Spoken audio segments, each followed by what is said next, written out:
Top 10 y'uyu munsi tubazaniye urutonde rw'abakinnyi b'umupira w'amaguru mu Rwanda baguzwe amafaranga menshi kurenza abandi. Wakwibaza ngo ninde, wakwibaza ngo niyihe kipe yabaguze. So stay with us kugira umenye guhera kuri nimero 10 ugera kuri nimero ya mbere. Wakwibaza se kuri nimero ya mbere urahasanga nde? Ku mwanya wa 10 turasanga Habimana Yves. Rayon Sport yamukuye muri Rutsiro FC imutanzeho amafaranga agera kuri miliyoni 10 z'amanyarwanda. Iyo transfer yabaye muri Nyakanga 2025. Habimana Yves yari yitwaye neza muri shampiyona, atsinda ibitego 8 ndetse atanga assist 6, bituma Rayon Sport imyifuza cyane. Defender super Isa Yakubu. Ku mwanya wa 9 turasanga Isa Yakubu. Police FC yamukuye muri Stade Mali yo imutanzeho amafaranga agera kuri miliyoni 20 z'amafaranga y'u Rwanda. Iyo transfer yabaye Kamena 2024. Police FC yatanze hafi miliyoni 20 z'amanyarwanda kugira ngo ibone myugariro w'umunyagana Isa Yakubu. Icyo gihe yari umwe mu bakinnyi Police FC yashakaga kugira ngo ikomeze gukomera mu bwugarizi. Byose birashoboka, byote binawezekana kwa sababu tuna ekipe nzuri.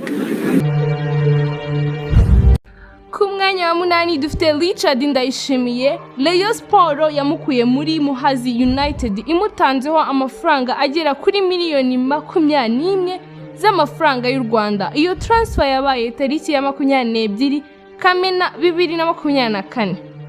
Rayon Sport yishyuye miliyoni 21 kuri Richard Ndayishimiye wari ugifite umwaka umwe mu masezerano ye na Muhazi United. Numwe mu bakinnyi Rayon Sport yaguze mu itangiriro ry'isoko rya 2024-2025. Ashimira cyane kwanza kugwa muri Rayon Sport. Ku mwanya wa 7 haza Abdulrahman Rukundo. Rayon Sport yamukuye mu Magaju FC imutanzeho amafaranga agera kuri miliyoni 22 z'amafaranga y'u Rwanda. Iyo transfer yabaye itariki ya 28 Kamena 2024. Rayon Sport yatanze miliyoni 22 kugira ngo ibone Rukundo. Uyu mukinnyi yari amaze kwigaragaza cyane mu Magaju, aho yari amaze kugira uruhare mu bitego byinshi byatsindwaga mu Magaju. Kina muri season muri Gasogi ko tuhamaganga muri APR ni ibintu byiza cyane.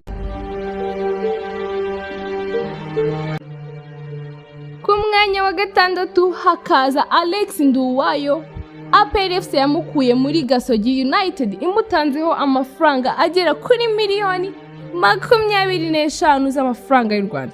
Iyo transfer yabaye tariki ya 25 Kamena 2025.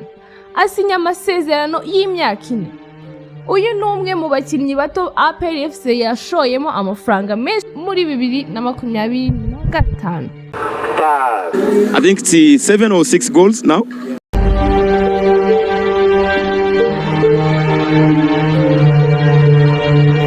Ku mwanya wa 5 dufite Elijah Ani.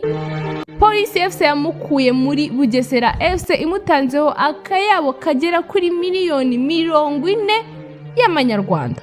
Iyo transfer yabaye Nyakanga 2024. Elijah Ani yari amaze gutsinda ibitego 15 muri shampiyona ya 2023-2024. Police FC yari igishaka umukinnyi wari ufite amasezerano na Bugesera, maze ikoresha buyout clause imugura kuri miliyoni 40. Iyi akaba ari iyindi mpamvu ituma aza muri top 5 y'abantu baguzwe amafaranga menshi.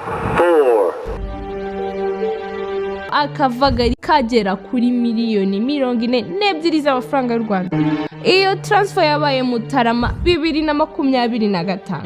APR FC yishyuye hafi miliyoni 42 kugira ngo ibone Dennis Omed. Uyu mukinnyi w'Umuganda yari amaze kwigaragaza muri Uganda ndetse yari afite n'uruhare muri Uganda Cranes. Iyi transfer yabaye imwe mu zagaragaje ko APR FC yari yatangiye gushaka impano hanze y'u Rwanda ku rwego rwo hejuru.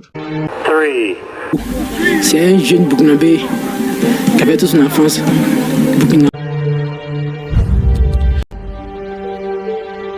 Ku mwanya wa gatatu haraza Memeri Leouf Deron.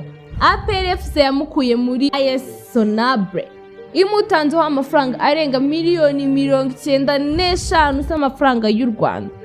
Iyo transfer yabaye Kamena 2025.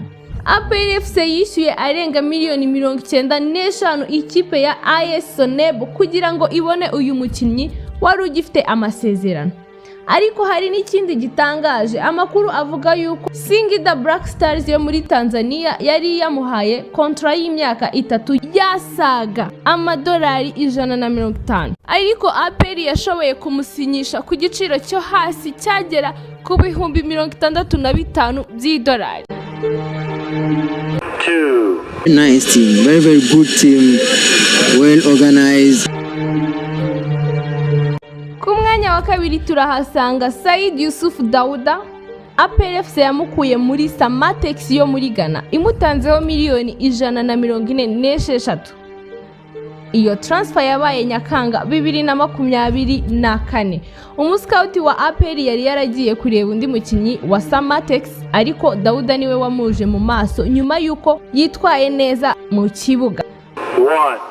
icyo navuga bameze neza, so nkuko tumaze iminsi twitwa neza muri equipe nationale, so ndabona abakinnyi bameze neza, icyizere kirahari. Ku mwanya wa mbere turahasanga myugariro ukomeye cyane mu Rwanda, akaba yitwa Ntwari Fiacre. Kaizer Chiefs yamukuye muri TS Galaxy yo muri Afrika y'Epfo imutanzeho akayabo kangana n'amayero 275. Akaba angana n'amafaranga y'u Rwanda miliyoni 471. Iyo transfer yabaye tariki ya 28 Nyakanga 2024. Aba ni bamwe mu bakinnyi bafite transfer fees zatangajwe muri 2024, 2025, 2026. Ariko ikibazo ni iki? Ese amafaranga menshi ikipe yatanze niyo ahita asobanura ko umukinnyi ari mwiza? Ese wowe watekerezaga ko ari uwuhe mukinnyi uri buze ku mwanya wa mbere? Andika izina rye muri comment. Gumana na Vero Storyline ku zindi nkuru zitandukanye. Ntiwibagirwe gukanda subscribe, ufungure akazogera utazacikwa na top 10 z'ubutaha.